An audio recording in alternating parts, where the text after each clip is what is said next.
Hey everybody, welcome back to an all new episode of 10 to Life with me, Annie Elise. Now, today's case that we're talking about, guys, it's very controversial. So let me just make a PSA right now. Please don't get super wild in the comments. I do want everybody sharing their opinions, but let's try to keep it adult. Let's try to keep it respectful because there are going to be there already are a lot of differing opinions out there, so I would imagine there will be a lot of differing opinions today. And the reason why is this case, it talks about an affair, possible arson, lots of strange coincidences, we'll call them that for now. There's a lot to go over, so get comfy, get cozy, get ready, get your mind right, because we are going to dive into this very chilling and very puzzling case.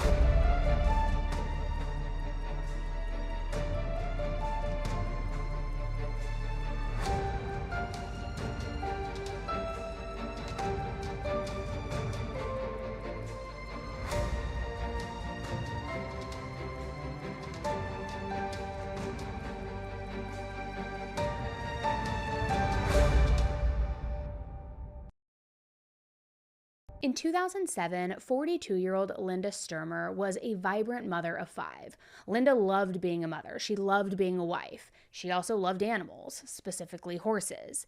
Now, to just paint the picture of Linda, she had dark curly hair, she had bangs, this big, just infectious smile, and she had been married since 1993 to the absolute love of her life, 42-year-old Todd.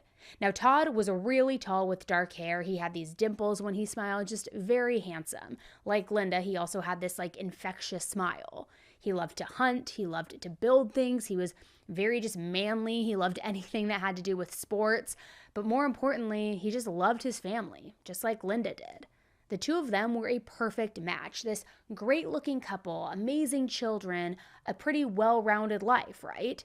Their relationship did start off a little bit different than some do. It was kids first, then marriage. Marriage was more of the cherry on top of their happily blended family.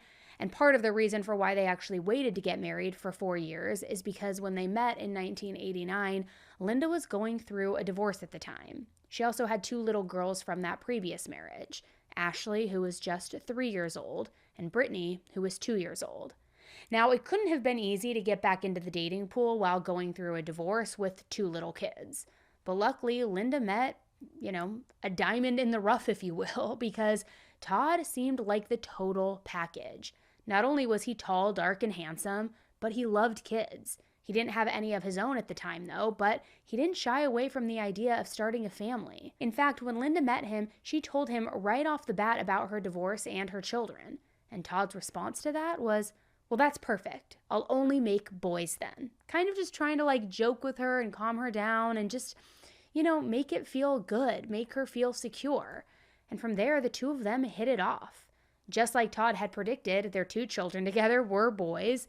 The oldest was named Trevor, the younger one was named Trenton.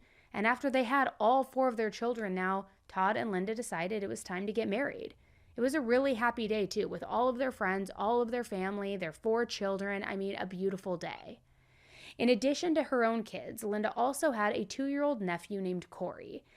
Now, Corey didn't have the best family life, and Linda hated seeing that for him. It really weighed heavily on her. So one night, Todd sat her down, and he kind of just floated the idea by her of Corey moving in with them. Linda was, of course, taken aback by such a nice, grand, selfless gesture from Todd, but that was just who he was. It was always family first. So their family of 6 grew to a family of 7 once Corey moved in. And life was good. All the brothers and sisters were fairly close in age, so it was kind of pure chaos with all of the kids running around, but organized chaos, in the best way. And Todd loved every single second of it. So did Linda. Not once did he say, "Oh, these are my sons, this is my nephew, these are my stepdaughters." He would just say, "Here are all of my children." And all of these children called him Dad. Todd and Linda raised their family in Lawrence, Michigan, and Lawrence is a very cozy, close-knit community with just under 1,000 residents. It's the kind of place where, everybody knows your name, kids can play safely out in the streets. When the streetlights come on, that's when you come home, that kind of vibe. They also have a bunch of community events where people are all getting together. They have amazing schools. They host these fun family events like the Ox Roast or the Homecoming Festival, where it just brings everybody in the community together. Think like small town movie vibes even. It's also surrounded by beautiful, jaw-dropping landscapes. I mean, truly gorgeous. So many parks, so many outdoor activities to enjoy. Just an amazing place to raise kids. And Todd and Linda could not imagine a better home and a better town to do that in. So Todd actually built and designed the house that the family lived in, which sat on 120 acres. And like I said, Todd loved sports, so he never missed the opportunity to coach all of the children's sports teams. It seemed really, truly like he was super dad. And he and Linda were very, very happy. For a while, at least. But as time went on, Todd allegedly began to change. And this darkness underneath this picture-perfect life, it was revealed. Now, this has been disputed, which I'll get into in a bit here. But according to some of the reports, his temper started to get shorter and shorter. And one time when Ashley was there to witness it, Todd apparently got mad at Linda and he threw this full basket of laundry directly at her. He also began staying out with his friends. He was drinking late at night. He was drinking till he was too drunk to come home on his own. It just seemed as though things were beginning to spiral. And on these nights, Linda would have to wake all 5 of the kids up. She'd have to pack them into the car. She'd have to go pick Todd up during these drunken outings because, of course, she couldn't leave them home alone with no grown-ups around. And it was devastating. When she would pick him up, he was angry, he was drunk, and he would start screaming matches with her right in front of all of the kids. It was awful. And when Linda's oldest daughter, Ashley, started to hit her middle school years, she started gaining a little more confidence, and she started speaking her mind. Which, according to her, this only made Todd more upset. He would allegedly hit her with a belt, with his hands, even a phone at one point. He would also verbally abuse her as well, saying things like, "You're a two-legged dog, just like your mom. You're going to be a whore, just like she is." And I'm sure it's absolutely no surprise that a man who could do that to his children could also be violent towards his wife. It wasn't a regular thing, but at least once he did reportedly leave a visible bruise on her. But after that incident, like so many men do, so many abusers in general do, he apologized, he sent flowers, he tried to say it would never happen again, and Linda believed his apology. She believed that things would go back to normal. But that didn't exactly happen. In fact, Linda eventually discovered that Todd had a record from before she even met him. He had misdemeanor drug charges, a conviction for misdemeanor assault and battery. He also had a DUI. But even when Linda found all of that out, it didn't really change anything. She stayed in this marriage. She just hoped that Todd would be able to find better ways to cope with his anger and that maybe this was just a phase. However, one of the biggest issues for Todd and Linda in terms of causing arguments was money. They were $75,000 in debt, and Linda worked in a dialysis factory, which I'm not exactly sure what that means. I know what dialysis is. It's basically a treatment that functions as the kidneys when the kidneys are unable to. So I'm guessing that maybe she worked in a factory that helped manufacture the tools or the equipment for that. And as for Todd, he owned his own business where he sold gloves and sometimes some hunting suits. But in general, he didn't work a ton. Instead, he borrowed money from his mom, which, as you can imagine, only created more conflict between him and Linda because she was basically like, hi, why are you borrowing money when you are fully able to work and just, choosing not to? But to be fair, it wasn't just Todd creating financial tension for the marriage. You see, Linda, like I said, loved horses, but it went beyond just love. She had a total, absolute obsession. She had 31 of them right at that house. Not that they were all hers, she helped take care of some for other people, but you don't have to be like a professional equestrian to know that taking care of one horse is expensive, let alone 31 of them. So you might be wondering, how did Linda do that on an already stretched budget? Well, she took out a line of credit for $25,000. So between the horses and the line of credit, Todd thought that the horses were basically like money pits and not necessary, whereas Linda wasn't willing to give them up, not at all, because not only did they bring her joy, but she felt like they were bringing in valuable income because so many of them were now being boarded on their property, meaning that other people had to pay her to keep them there, almost like renting it, like not babysitting, but you know what I mean? Like you're boarding it, kind of like you board a dog. But another source of tension came when Todd found himself on the police's radar for something unrelated. Now, this thing was wild, and it kind of threw a wrench in everything, although there were already plenty of wrenches. But he was on their radar for possible arson. See, 2 properties of his randomly caught fire, completely burning to the ground. One of the homes was in Portage, Michigan, and the other one was in Three Rivers, Michigan. One of the properties was actually the one that both Todd and Linda lived in at one point too, and it was now involved in arson. Now, Todd was never charged, and neither was Linda, but police were always suspicious of the fires because one time, okay, sure, maybe, but twice? Really? I mean, that doesn't really happen, and it didn't really help that both times it happened, Todd and Linda were in debt pretty badly, and they needed money fast. So I couldn't confirm for a fact if they would have ever gotten an insurance payout or not and what the size of that would have been, but from my research, I do feel like it's pretty safe to say that they would have gotten an insurance payout if their house was lost in a fire. So as the years went on and now some of the kids were starting to move out of the house as they got older, things didn't get better for Todd and Linda. By 2007, divorce kind of seemed inevitable. But Linda and Todd were still in denial and they felt like they could save the marriage. They could make things work. As of January 6th of that year, Ashley was no longer living at home because she was an adult, and so that evening she called her parents to talk to her mom. However, when the phone picked up, it wasn't Linda, it was Todd, and he was not happy at all. And according to Ashley, when she asked to speak with her mom, Tom said something very unnerving.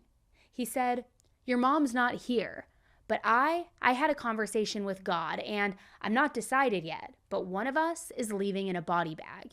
And it's either me or your mom." Now, I can't even imagine what Ashley was thinking in those moments, okay? Like, that is so alarming to hear and scary, but like, what do you mean you've already had a conversation with God and one of you is leaving in a body bag? Like, what on earth is going on? But as it turned out, earlier that evening, Todd and Linda had gotten into one of their worst arguments in their entire marriage. It was ugly. The fight was not only their usual back and forth about money, but also, according to their sons who witnessed this fight, it was about an alleged affair. Apparently, Linda had been seeing a coworker named Chris Williams, and she had been seeing him for a little while.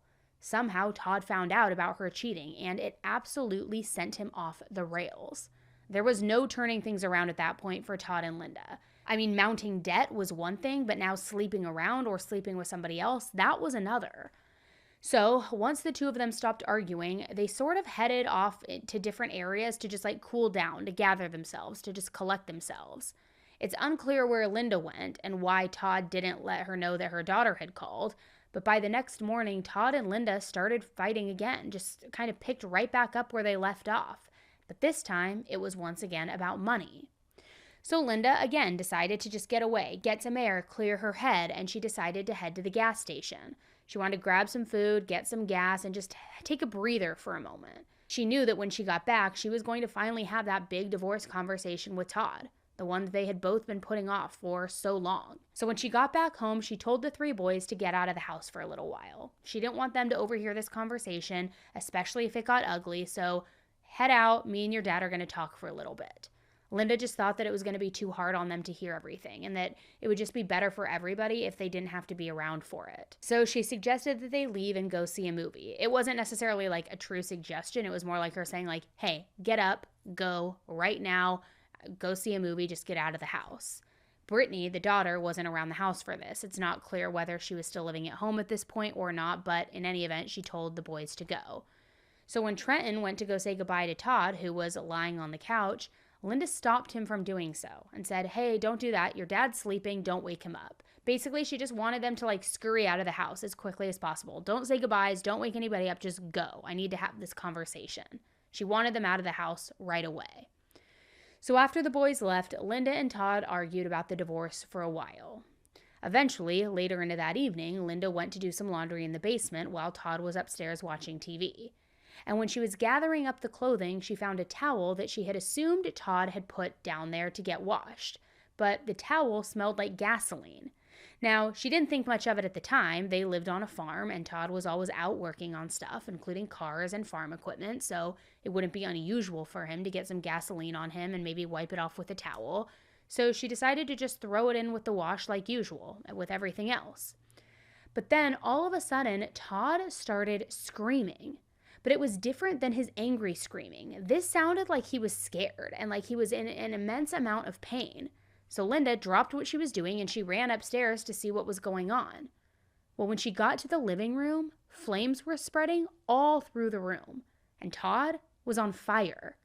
Linda didn't know what to do. She couldn't get to Todd because the fire was already really, really big. It was still spreading, so she decided to get out of the house and find help. But at that point, other neighbors were starting to see that the house was on fire, and they started heading over to the house to make sure that Todd and Linda were safe. But when they got to the driveway, they noticed that Todd and Linda's van was backing down out of the driveway. However, what was kind of strange about that was that Linda never left the keys in the van. So did she go grab the keys while the house was on fire, knowing she was going to leave? I mean, maybe. It seemed a little bit fishy.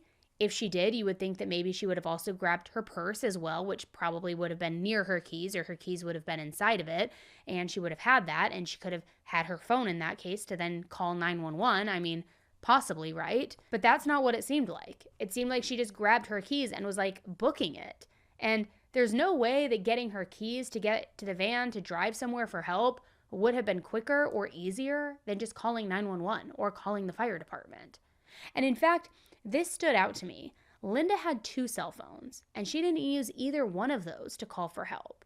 Now, I'm not sure why she had 2 cell phones. Maybe one was for her horse boarding business. Maybe the other one was for personal use. Maybe one was for the affair. I don't really know. And maybe she did have the keys nearby, but neither phone for some reason. I don't know. Maybe they were both charging or somewhere else. Maybe she could have grabbed the phone but wasn't thinking clearly because she was panicking. Who really knows? There are a lot of possibilities. And it is hard to say what's on somebody's mind if you're not in their shoes. But in any event, it looked as though she was just kind of like fleeing. So the neighbors figured that if Linda was in the van, she and Todd both must have made it out of the house safely. But then all of a sudden the van came to a screeching stop. And it started pulling forward toward the house, which didn't make any sense. Then the van came to another stop. So that's when the neighbors all started running toward the van. Linda got out of the driver's seat and she yelled to her neighbors, "Call 911, call 911. And Todd was lying in front of the van. He was severely burned. He was practically naked. He had boots on, but his sweatpants were pulled down, but there was nothing else on him. It wasn't clear whether he had stripped because his clothing was on fire and burning him, or if he was maybe already half naked. He was still breathing, but he was unconscious. So a neighbor covered Todd's body with a shirt to keep him warm, because it was January in Michigan after all. Not to mention, I'm sure that they were doing it so that he wasn't exposed to everybody and trying to just like give him a little bit of, privacy. And then the first responders arrived. Now, when they arrived, they moved Todd because he was next to an oil tank. They didn't want to risk the tank catching on fire and burning him even worse. They tried to provide Todd some life-saving measures, some aid, but ultimately it was too late. He stopped breathing and he was pronounced dead at the scene. So, all to say, it was very confusing for everybody. The assumption was that he must have died from smoke inhalation because that's something that can kill you even after you are away from the fire and seemingly safe outside.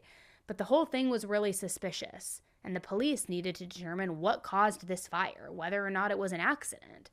So the detectives interviewed Linda, not only about the fire itself, but also how she ended up in the van and why she backed out of the driveway, then drove back toward the house.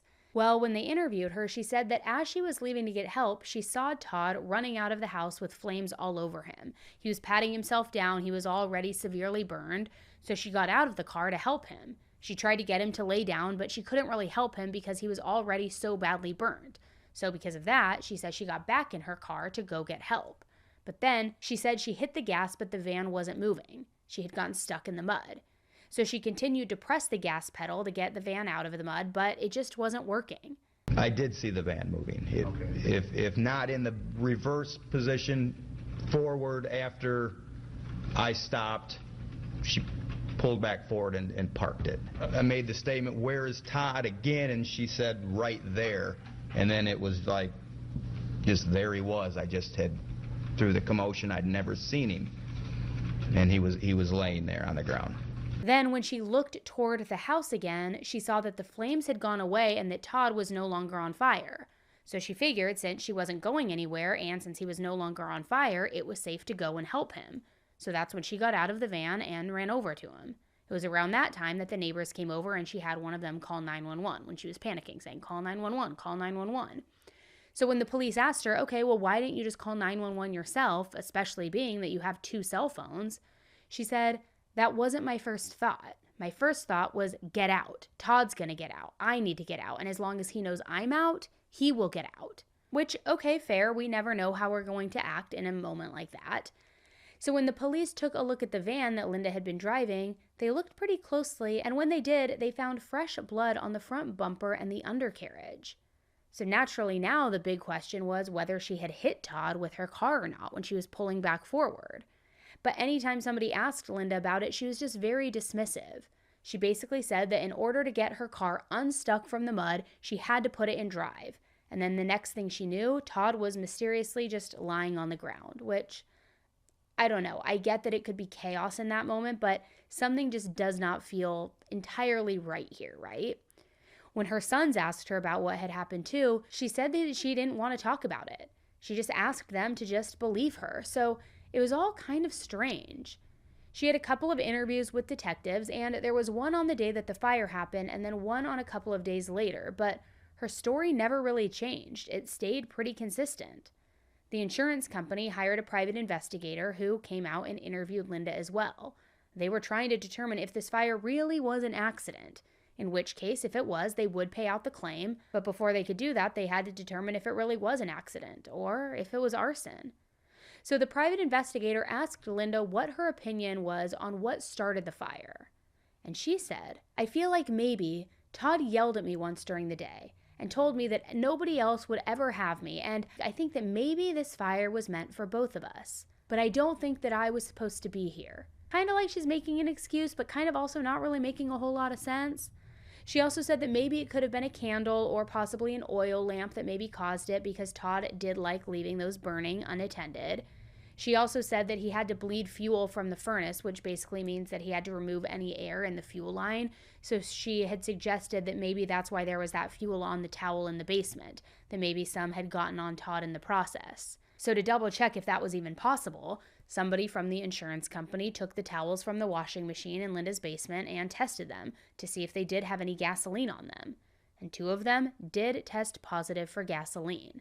And there was one other theory that was floating around out there, that maybe Todd did this to himself. Not that he wanted to burn to death, but that he might have lit something that then got out of control.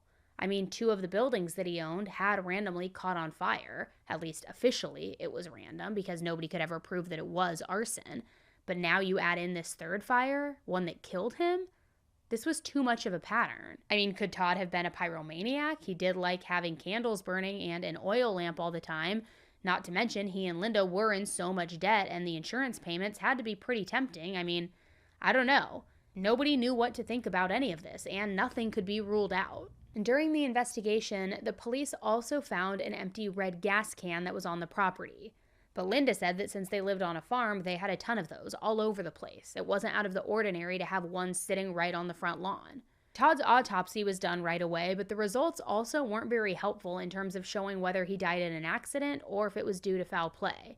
They said that his cause of death was the burns from the fire as well as from smoke inhalation, but that's really all the information that they were giving.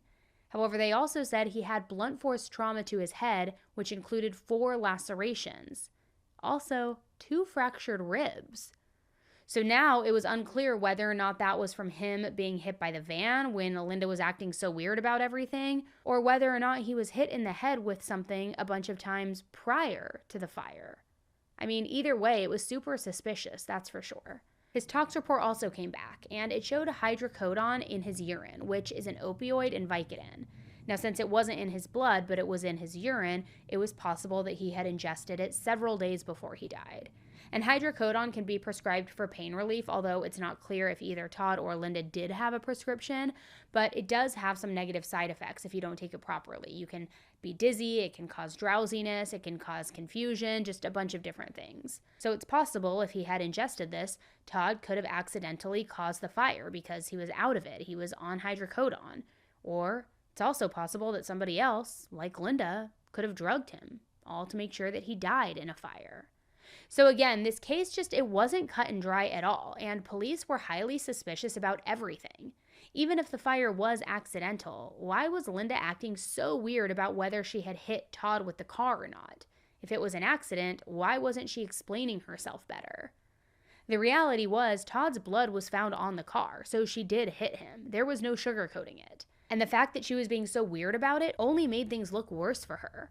And it's not like she was just too confused about whether it had happened or not, and she couldn't give a straight answer. I mean, when you run somebody over, you feel it. It's not something she just failed to notice.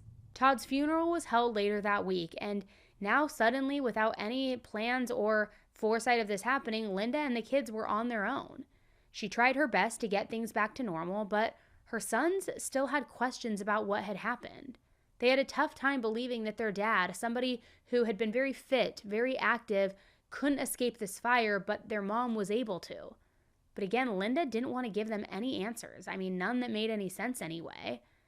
That said, though, Linda's daughters both stood by their mom. They believed that this fire was accidental, that it was just an unfortunate situation due to bad luck. They had no reason to believe that their mom would purposefully harm Todd. The boys, however, they remained suspicious, but they didn't have any proof. Years went by, and over the next couple of years, police kept trying to figure out whether or not this was an accident or if it was something else entirely. They learned about all of the marital issues that Todd and Linda had. They learned that she was having an affair with a coworker. And interestingly enough, Linda kept seeing this other man, Chris, that coworker. But now she tried to claim that she never cheated on Todd, like she didn't start dating Chris until after Todd had died. Interestingly, though, Chris admitted that he was with Linda before Todd died. But he also claimed that Linda had told him that she didn't start the fire, that she never wavered once, that she was innocent, that her story never changed. Now, of course, you can't just take somebody's significant other at their word in these kinds of situations. You need to talk to unbiased witnesses. So the police decided to track down that gas station that she had gone to. The attendant who was working there that morning when Linda went to the gas station to fill up, to get food, and to get that breather, remember? And the attendant remembered Linda pumping gas that morning. But the thing was, she wasn't pumping gas into her car. She was pumping gas into something that looked like a red gas can. Remember they found an empty red gas can on the farm? So someone from the police fire investigation unit also looked into this fire and what the possible cause could have been. They determined that the fire started in the living room, and they determined that it was set intentionally due to how it happened in one centralized location. They compared the areas of the house that only had a little bit of fire damage to the living room, which had the most, and this helped the team figure out how quickly the fire spread. But they couldn't figure out whether any accelerant was used or not. But that begs the question, should we believe the investigators? Are we sure it was not an accident? There has been some controversy with this because the investigators didn't sift through the debris from the fire, not at all, meaning that they missed quite a bit of possibly valuable information. It would also mean that they didn't study the burn patterns on the floor from the fire, which could have helped determine if an accelerant was used or not, or if this was accidental or not. It's also important to know that fire investigators usually aren't trained when it comes to the science of a fire, meaning that it can be really easy for them to miss things. And there have actually been hundreds of people accused of arson when it ended up being an accident because of the lack of knowledge in the subject. A canine team was even brought in for all of this, but they also found no gasoline residue in the home. I mean, of course, that doesn't mean that it wasn't there. Maybe the fire was just so intense in the living room that there was basically no evidence left behind. Who knows? The police also talked to one of Linda's old friends named Kate Fox. They had stayed friends for a little while after Todd's death, but then they apparently had a falling out. It isn't exactly clear as to why, but Linda has claimed that it had to do with a work conflict. Now, I am going to come back to that falling out because there is more to that story, but either way, the bottom line is that Linda and Kate were no longer friends. And Kate said that when she and Linda were still friends, Linda would complain to her about Todd all the time, saying he had physically harmed her, emotionally harmed her, and just complaining, saying she wanted to divorce him. All of which we already know, but apparently Linda also told Kate that she wanted to get rid of Todd. And I don't mean that she made this offhand comment maybe one time while she was venting, saying, I just need to get rid of him, or I just need him out of my life. She kept talking about all of the ways that she might be able to get him out of her life. And these conversations went on for literal years. Some of her ideas, according to Kate, included running him over with her car. Well, then that fire happened, and it was all very suspicious, as we all know. And afterward, Linda called her one night, called Kate, and she asked if she could borrow a flashlight. She said she wanted to go back to her now burnt house so that she could get rid of a coffee cup that had a sedative inside of it. She told Kate she had to get rid of it before the police found it. Now, was all of this true, or was Kate holding some kind of grudge against Linda since they had a falling out? I mean, it's hard to say. But Todd did have hydrocodone in his system, although I don't think that Kate had any way of knowing that when she shared all of this information with the police. So she was either telling the truth about that call with Linda, or she was just a very lucky guesser. And if you're wondering, okay, well, why would Kate make something like that up? That doesn't make any sense. They did have a very nasty falling out, and people do lash out for stupid reasons. So because of that, I do think it's worth covering the details of why Linda and Kate were no longer friends, because it might change how you feel about Kate's story. According to Kate, Linda, for whatever reason, switched to a different shift at work, which meant that she could no longer carpool with Kate. Now, apparently, Kate thought that this was like a massive betrayal because they had planned to switch shifts together, but Linda did it without her knowing. But that wasn't the only issue between Linda and Kate. At one point, they also had financial issues, which I gotta just say, like, what's up with Linda having financial problems with literally everyone, it feels like. But anyway, they apparently did have financial issues because Kate gave Linda a loan for $5,000, and Linda never paid her back. So the whole entire thing just turned incredibly ugly. So much so that Kate physically attacked Linda, and she was charged for assault because of it. Kate also went on to admit that she was suffering from mental health issues. Now, don't get me wrong, I get that $5,000 is a lot of money, so it makes perfect sense in my mind to be angry if a so-called friend, borrows a ton of money like that, then refuses to pay you back. That's a whole different thing than maybe them not paying their way at a shared dinner or something like that. But the rest of this testimony, it doesn't exactly make Kate seem like the most reliable witness in my mind. I mean, first, the fact that she physically attacked Linda. Also, the fact that the reason she was so angry at Linda was because they were going to change their shifts, and Linda changed her shift first, and she got mad because that affected carpool. Is that enough to really physically attack somebody? No, maybe the money. I don't know. Like, there's never an excuse, but it's very weird, and it makes you question, is her testimony credible or is it not? And what do you think? Do you think Kate's testimony is credible? So things kind of came to a head on June 5th, 2009 when Linda was arrested. By then, the investigators knew that Todd and Linda had some pretty bad marital issues, and you add in some mounting debt, it all just now sounded like motive, and it was enough for an arrest. But another big piece of evidence that they gathered was from the clothing that Todd was wearing when he died. The gray sweatpants and the underwear, also the socks. Because when they tested them, they all tested positive for having gasoline on them. And it's one thing if somebody's pouring gasoline into something and maybe gets a little bit on their pants or maybe on their underwear or socks, something spills, but that's not what this was. And Linda's clothing was also tested, and there was absolutely no gasoline on them. So 7 months after her arrest, Linda went to trial. This was on January 5th, 2010. The prosecution said that on the day of the fire, somehow, someway, Linda got Todd unconscious. She made him unconscious. They admitted that they didn't know how she did it, though. Maybe she drugged him. Maybe because of the blunt force trauma, she hit him over the head multiple times. Who really knows? Either possibility was consistent with the autopsy results because you'll remember he tested positive for hydrocodone. He also had injuries to his head. He even had broken ribs.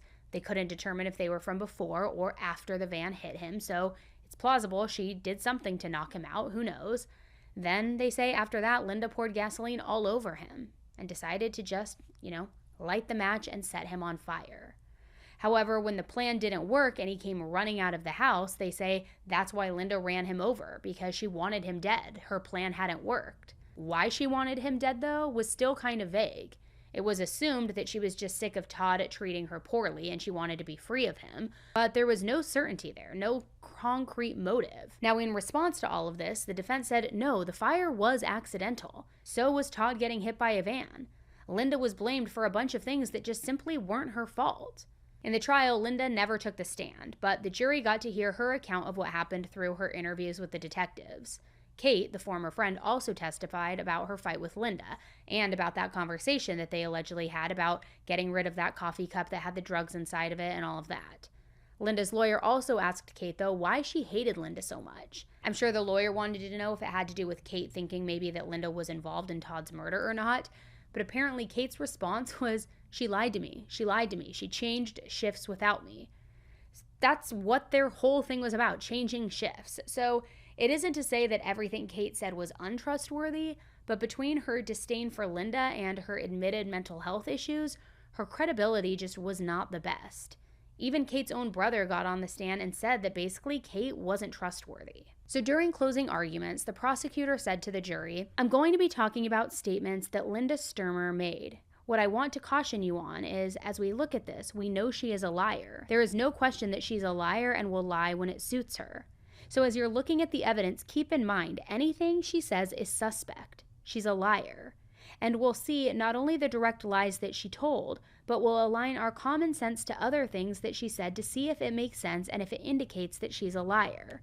Is there anything that we've heard other than from a liar, and even then not a real good story, that would lead us to believe that Todd caused this? I would suggest that there's nothing. I would suggest that we are dealing with a diabolical, scheming, manipulative liar and a murderer. Any statement of any consequence that she has made is suspect, either shown to be directly a lie, or common sense tells us that it doesn't make any sense." Which, as far as the lies that he's referring to, he was talking about the fact that Linda lied about purchasing a container of gasoline. She also lied about having an affair. She lied about quite a few of her final interactions with Todd at 2 before he died, like the fact that they fought, she took a nap, did laundry, she saw him on fire, she didn't see him on fire, things like that. I mean, her story was all over the place from the start. At one point, she even said that she only heard Todd yell that there was a fire. But then she changed her story and said that Todd yelled that nobody else would have her, ever, while he was on fire. It was all very confusing. So the bottom line was, she was indeed a liar. A murderer, though? That was to be determined. But after closing arguments, the jury came back with a guilty verdict. Guilty for premeditated and felony murder. Linda was given life in prison without the possibility of parole. Now, by that point, many of Linda's friends and family had turned on her as well. I mean, as hard as it was to think that she was capable of such evil, the evidence just wasn't looking good. After everything started coming out, all 3 of her sons believed that she was guilty. The reality is that they had all had that little inkling for a while due to how she was dodging the questions when they asked her about the fire, but then to have it all laid out like that during the trial, that their own mother had murdered their father like that, it was too much for them to deny and look away. But Linda's daughters still stood by her side. They still didn't believe that she did it, that she had anything to do with it, and all along Linda was still saying that she was innocent. Instead of accepting her fate, she spent every free second she had in prison in the library. She was studying how to free herself from a wrongful conviction. She even had friends mail her resources on wrongful arson charges. She ended up filing a petition for appeal, habeas corpus to be specific, which basically that would be filed if she felt like there wasn't enough proof for her to be in prison. And believe it or not, eventually, after a lot of back and forth, she was granted it due to her claim of prosecutor misconduct and ineffective assistance of counsel. Linda was mostly upset that her attorney hadn't brought out a fire expert to debunk all of the claims that the arson investigators made about how the fire had been intentionally set, and she said it was ineffective. In fact, her daughter Brittany even pleaded with a fire investigator to go over the case. And after investigating, he found that there wasn't enough evidence to prove that the fire was intentionally set after all. For one, he said it's not possible for somebody who was doused in gasoline and set on fire to get themselves out of the house in Todd's situation. That just wasn't going to happen. He thought that the reason that Todd's clothing tested positive for gasoline was because one of the neighbors who covered Todd up with a shirt had also worked on car parts, so it was more than likely a cause of cross-contamination. The gasoline transferred from him to him. He also said that it was very odd that Linda didn't have any gasoline on her if she was the one who really set the fire. According to the investigator, even the tiniest speck of gasoline on your skin isn't going anywhere, even if you wash your hands. You would still have the smell of it on you. So if Linda didn't have any gasoline on her, she either didn't set the fire or she managed to do it without splashing a single drop. Linda was released from prison in December of 2018 on a $10,000 bond due to her habeas corpus filing. After her release, she was ordered to go to a retrial, and that retrial has been set for September of 2024. It was supposed to be earlier, but it continued getting pushed back for one reason or another. And it didn't help that COVID happened not long after her release, and it was just delay after delay. In the meantime, though, she's a free woman. They have upheld their decision, and I think it's the prosecutor, it still hasn't happened now. The prosecution has like 120 days to decide if they are going to retry her. That was from August 30th. So I don't know. Now, while Linda did some press appearances and some interviews after her release, in more recent years, she has flown under the radar. She's not very active on social media. However, her Facebook profile does say, "Every day that an innocent person spends wrongfully convicted is too many. I'm so thankful to be home."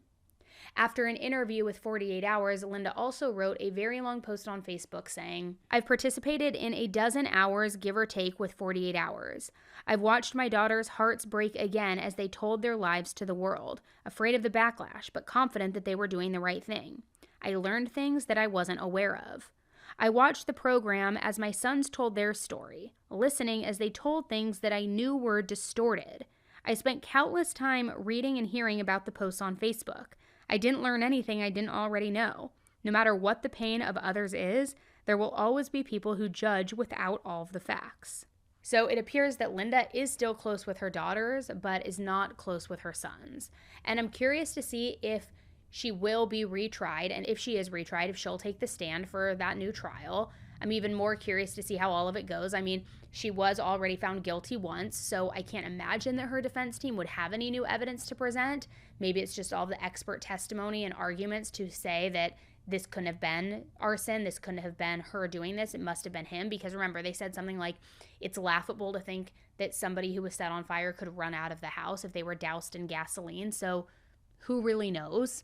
I mean, the general consensus online is that she's guilty based on all of the comments that I've seen online, whether it's Reddit or comments under videos or things like that.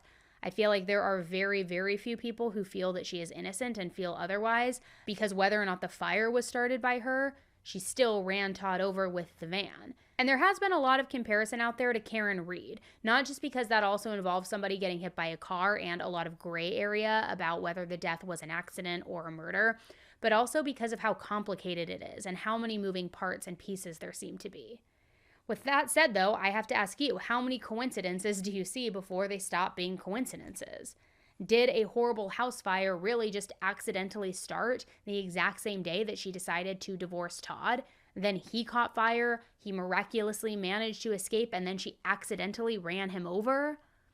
I mean, in my mind, it's shocking that she's been free for almost 6 years now. But Linda now says that the fire was all started because the fireplace was lit, that a spark or some little piece of burning something or another popped out and then landed on the floor. Then the fire just spread from there. I'm no expert, but I have never heard of anything like that happening, but hey, you never know. At the end of the day, the real shame here is that Todd lost his life and that he is no longer with us, and that he lost his life so suddenly and in such a horrific way. Not only that, but the family itself has now been just ripped apart. All of those siblings were so close at one point, but now the sisters don't talk to the brothers and vice versa. The boys not only lost their dad that day, but for all intents and purposes, they lost their mother and sisters too.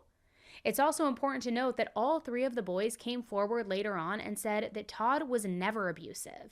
They said, yeah, he did have a temper at times, but they never saw him do anything to Linda or her daughters.